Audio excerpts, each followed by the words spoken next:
रामगंज मंडी के विधायक मदन दिलावर सोमवार को उदयपुर पहुंचे। इस दौरान अलर्ट भारत न्यूज से खास बातचीत की, जिसमें दिलावर ने कांग्रेसी नेताओं को अली बाबा 40 चोरों और पागलों के समूह की संज्ञा तक दे डाली। अलर्ट भारत न्यूज से खास बातचीत के दौरान मदन दिलावर ने बताया कि आगामी चुनावों में भाजपा प्रचंड बहुमत से जीत हासिल करेगी। इस जीत के लिए दिलावर ने वजह भी बताई है। दिलावर ने बताया कि केंद्र में जब से भाजपा की सरकार आई है, दुनिया में भारत का मान सम्मान बढ़ रहा है। हमारे देश के प्रधानमंत्री की ओर पूरा विश्व आशाओं से देख रहा है। आतंकी भयभीत है, सेना को पूरा अधिकार दिया गया। कांग्रेस सरकार की तरह नहीं कि पहले सरकार से पूछना पड़ेगा।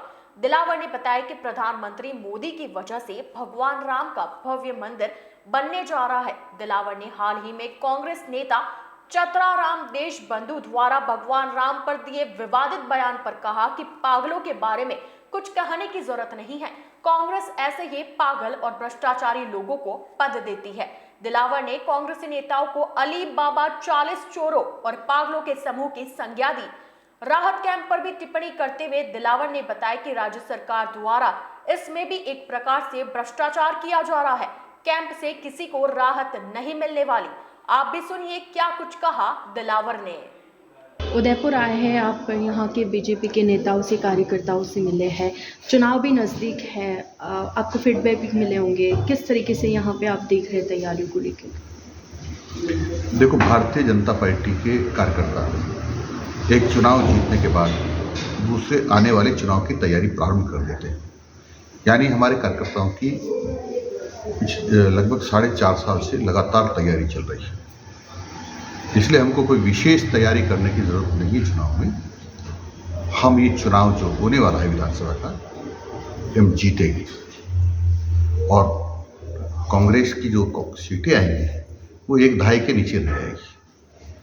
सर, इसका आप मुख्य कारण ये भी देखते हैं जो अभी अशोक गहलोत और सचिन पायलट के बीच में जो चल रहा है, और जैसा कि उदयपुर में अगर अपन बात करें तो यहाँ पर भी काफ़ी कांग्रेसी एक्टिव नहीं है अगर उनका देखा जाए एज़ कम्पेयर टू बीजेपी। क्या ये भी उनके लिए माइनस पॉइंट आप देख रहे हैं, या बीजेपी ही इतनी मजबूत है कि उन्हें इन सब से फर्क? देखो, हम इनके माइनस पॉइंट के कारण से हमारी सरकार आएगी ऐसा नहीं है।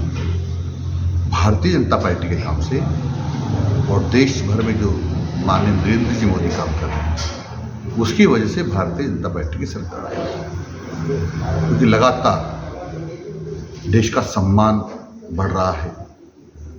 हमारे देश के प्रधानमंत्री की तरफ पूरा विश्व आशाओं की निगाहों से देख रहा है। आतंकवादी भयभीत हैं।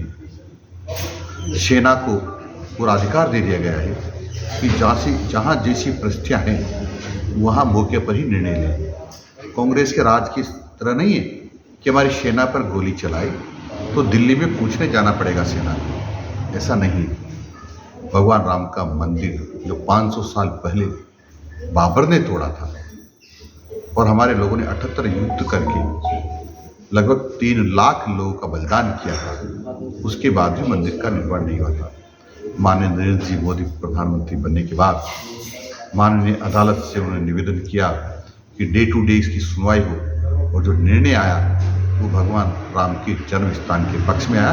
यही भगवान राम का जन्म स्थान है, या मंदिर बना सकते हैं। मंदिर बनना तीव्र गति से प्रारंभ है, बहुत जल्दी पूरा होने वाला है और उसके गर्भ में जल्दी ही भगवान राम विराजने वाले हैं। सर, भगवान राम की बात निकली है तो रिसेंट मुद्दा राज्य मंत्री चतराराम देशबंधु ने उनके ऊपर जो आपत्तिजनक टिप्पणी की, उसके ऊपर आप क्या कहेंगे?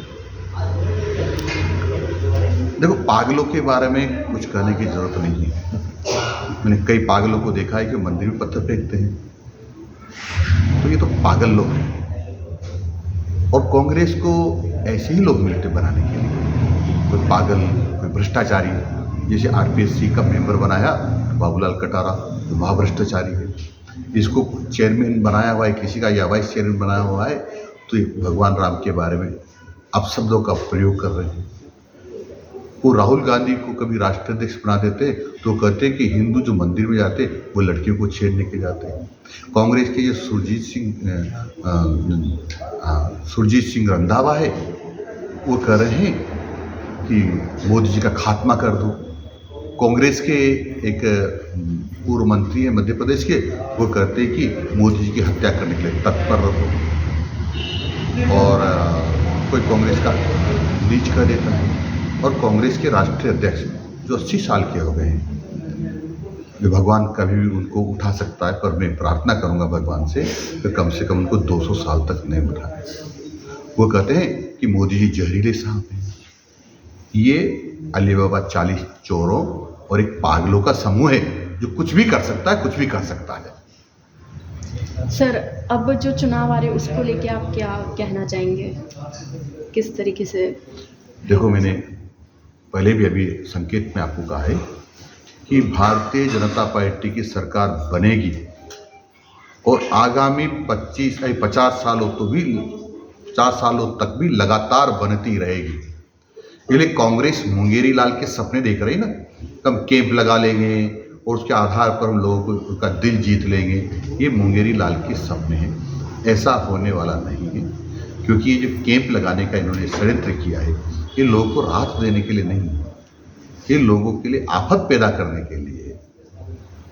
और मैं इसलिए कह रहा हूँ, आफत इसलिए कह रहा हूँ क्योंकि इन्होंने ये केवल कांग्रेस के खजाने में धन इकट्ठा करने के लिए कैंप लगा रहे हैं। क्योंकि इतने कम एजेंसी को ठेके दिए इन्होंने, टेंट का ठेका दिया है, कंप्यूटर का ठेका दिया है, कंप्यूटर ऑपरेटर का ठेका दिया है। और मेरा अनुमान है एक कैंप का ठेका पूरा जितने दिन लगाने वाले हैं 10-10 लाख रुपए का होगा। कितना पैसा लगा होगा। उस सब पैसों में से 10-20% वास्तविक खर्चा उनका होगा, शेष ये उनसे नगद ये गहलोत साहब ले लेंगे और इनको कर्नाटक भी भेजना है तो या तो भेज दिया होगा या भेज रहे होंगे, पहले एडवांस दे दिया होगा। और भी चुनाव होने वाले हैं, राजस्थान के भी चुनाव आने वाले हैं, तो इनको जनता के खरीदने के लिए नोट भी मारते हैं, जैसी इनकी परंपरा है, इसलिए लगाए जा रहे हैं। लेकिन सर, इन कैंपों से जनता को भी राहत मिल रही है, जनता का भी कहना है उन्हें राहत मिल रही है, इस पे आप क्या कहेंगे? मेरी जानकारी के अनुसार जनता को कोई राहत नहीं मिली है अभी, तो ये गारंटी कार्ड बांट रहे हैं। और राहत कैसे मिलेगी? पहले तो राहत मिल ही रही थी, जो कांग्रेस के राहत, जो माननीय नरेंद्र जी मोदी राहत दे रहे किसानों को, कर 2000 रुपये उनके खजाने में डाल रहे हैं 4 महीने में, उसमें रजिस्ट्रेशन कराया थोड़ी है।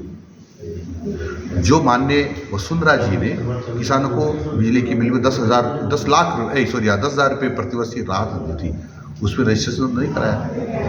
पेंशन दी थी, उसमें तो रजिस्ट्रेशन नहीं कराया था। जो माननीय नरेंद्र जी मोदी ने गरीबों को गैस के सिलेंडर निःशुल्क दिए थे, उसमें तो रजिस्ट्रेशन नहीं कराया। ये सारे के सारे काम बिना रजिस्ट्रेशन के हो सकते थे, क्योंकि सारे डाटा सरकारों के पास है, प्रशासन के पास है, वो कर सकते थे। लोगों को बेवकूफ़ बनाना है, कैंप लगाने का ड्रामा करना था, पैसा कमाना था, और लोग बेचारे आएंगे और कहेंगे जी देखो हमारा तो हो रहा है। ये 80-80 साल के लोगों को धूप में खड़ा कर रहे हैं, लाइन में खड़ा कर रहे हैं, श्रम नहीं आती उनको। तो सर, आपका ये कहना है कि जो महंगाई राहत कैंप है, इससे कुछ राहत नहीं मिलने वाली है? राहत बिल्कुल नहीं मिलेगी, 100 गारंटी कर रहा हूँ। ये बिना कैंपों के राहत दे सकते थे, जिस प्रकार से माननीय नरेंद्र जी मोदी ने दी है। ये केवल ड्रामा है, ये सब केवल रास्ता निकाला है कांग्रेस ने धन कमाने का, ताकि दूसरे प्रांतों में जहाँ चुनाव होने वाले हैं वहाँ बड़ी राशि भेज सके। सोनिया गांधी का और राहुल गांधी का दबाव है इनके ऊपर, ये पैसा चाहिए। सर, एक और इनके मंत्री जो है खाचरेवास, उनका बयान आया है कि बीजेपी और हम कांग्रेस के सब नेता एक ही है, हम लोग साथ में उठते बैठते खाते पीते, हमारे पीछे जनता क्यों लड़ती है हमें नहीं समझ आता। ये उनका बयान था, इस पर आप क्या कहेंगे? देखो, वो क्या बोलता है क्या नहीं बोलता, वो तो कल ये भी कह रहा था कि ये अशोक गहलोत के सामने तो गर्दन काट कर रख दो, तब भी कुछ नहीं होते। ये कहेंगे मजा नहीं आया है, तो कुछ भी कर सकते हैं। कभी तो ये वो सचिन के पक्ष में बोलते हैं, कभी गहलोत के पक्ष में बोलते हैं। इसे विक्षिप्त आदमी कुछ भी कर सकता है। मैंने पहले भी कहा कि कांग्रेसी कुछ भी बोल सकते हैं, कुछ भी कर सकते हैं। नहीं सर, आपको लगता है कि आप सब लोग एक है, लेकिन जनता आप लोगों के पीछे हमारी विचारधारा अलग है, हमारा काम करने का तरीका अलग है, विकास करने का तरीका अलग है। लेकिन हाँ, हमारी लठ लड़ाई नहीं है। ये सच है कि विधानसभा में हम सब एक ही परिसर में बैठते हैं, हम आपस में मिलते तो राम राम नहीं करते। इसका मतलब एक नहीं है। हमारे मत अलग अलग है, विचारधारा अलग अलग है, काम करने का तरीका अलग अलग है।